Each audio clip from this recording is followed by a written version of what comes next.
رسول اللہ صلی اللہ علیہ وسلم نے ارشاد فرمایا جو اذان سنے پھر اسے بلا عذر قبول نہ کرے تو اس کی نماز نہیں۔ یعنی اس حدیث پاک کی تفصیل ہم نے پہلے بھی پڑھی ہے، میں سادہ لفظوں میں بھی عرض کر دیتا ہوں اور حدیث پاک بھی سنا دیتا ہوں۔ اذان جس بندے کے کانوں میں پڑے، اذان جس بندے کے کانوں میں پڑے وہ گھر میں نماز پڑھے تو اس کی نماز گھر میں نہیں ہوگی، اس بندے کے لیے مسجد میں آنا ضروری ہے۔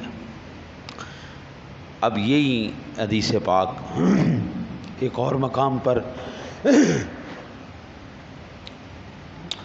عن ابن عباس قال قال رسول اللہ صلی اللہ علیہ وسلم من سمع المنادی فلم يمنعه من اتباعه عذر قالوا وما العذر قال خوف او مرض لم تقبل منه الصلاة التي صلى رواه ابو داود والدارقطنی۔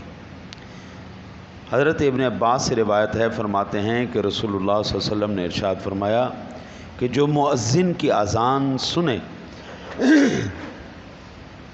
اور اس کی اطاعت سے کوئی عذر منع نہ کرے تو لوگوں نے کہا کہ عذر کیا ہے؟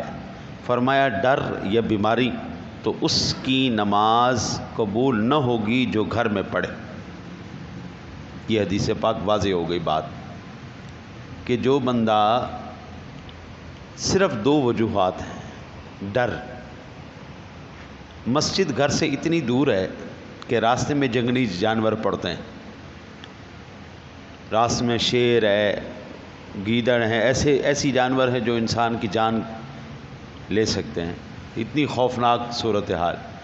یا مسجد تو تھوڑے فاصلے پر ہے لیکن دریا پڑتا ہے راستے میں، دریا کراس کر کے جائے گا تو ڈوب کے مر سکتا ہے، ہاں جی، تو یہ ایک عذر ہے۔ یا دشمن بیٹھا ہوا ہے اس کا، وہاں پہ جائے گا تو گولی مار دے گا، جان کا خطرہ آ گیا، تو اسلام کہتا ہے تو جان نہ دے، تو گھر میں نماز پڑھ۔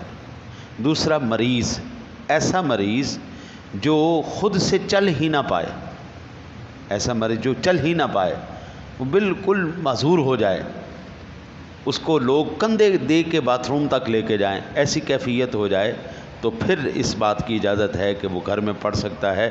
ورنہ جس کے کانوں میں آواز پڑ رہی ہے اور وہ بندہ مسجد میں آ کے نماز نہیں پڑھتا، یہ حدیثیں میرے سامنے ہیں، اس کی گھر میں نماز کوئی نہیں۔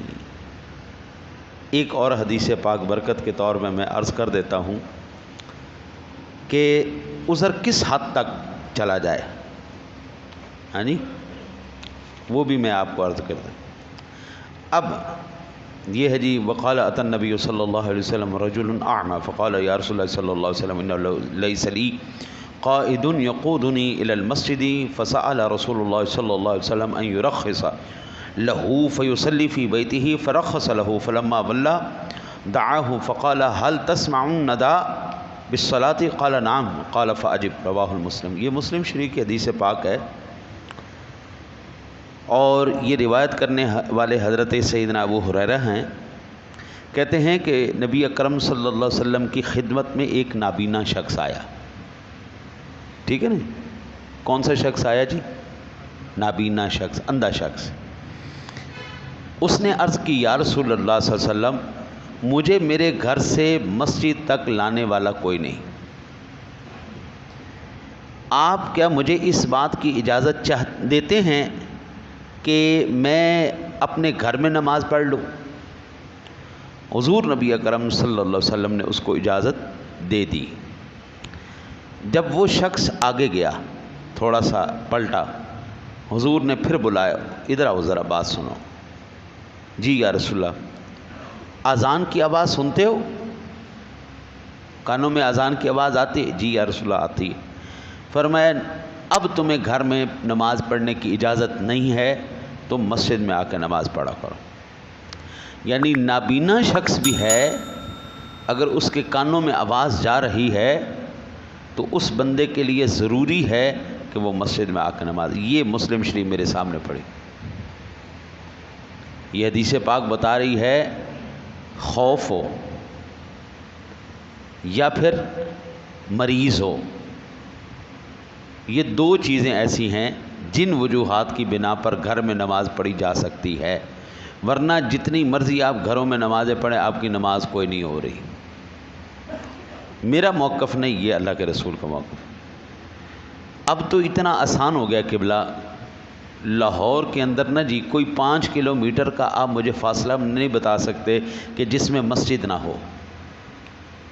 لاہور کے اندر آپ کہیں پہ بھی چلے جائیں، 5 کلومیٹر تو بڑی دور کی بات ہے، شاید ہی 1 کلومیٹر کا فاصلہ بھی ایسا رہ گیا ہو اب جس میں مسجد نہ ہو۔ ہر کلومیٹر کے اندر آپ کو مسجدیں 1-2 تو لازمی ہی مل جائے گی نا۔ ہاں جی، میں اب سمن آباد یہاں سے جاتا ہوں کبھی گلشن رابی بند روڈ تک، راستے میں بے شمار مساجد ہیں، بے شمار۔ آبادی کم ہے، مساجد زیادہ ہیں، لیکن پھر بھی مساجد ویران ہیں۔ اور یہ تمام پیغام صرف آپ نے اپنی ذات تک نہیں رکھنا، اس پیغام کو آگے بھی بھیجنا ہے کہ بابا دیکھو یہ جو دفتروں میں بیٹھ کے پڑھ رہے ہیں نا جی، فیکٹریوں میں پڑھ رہے ہیں، دکانوں میں پڑھ رہے ہیں، ان کی نماز کوئی نہیں ہو رہی۔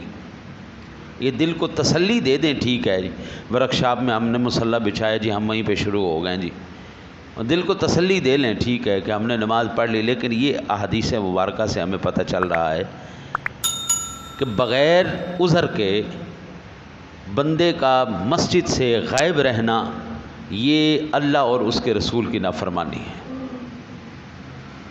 یہ میری بات ہوتی نا جی تو آپ بالکل چھوڑ دیتے، لیکن یہ اللہ کے حبیب کی بات ہے۔ دعا کرتے ہیں اللہ تعالیٰ آپ کو مجھے حضور سرور دو عالم صلی اللہ علیہ وسلم کے فرامین پر عمل کی توفیق نصیب فرمائے۔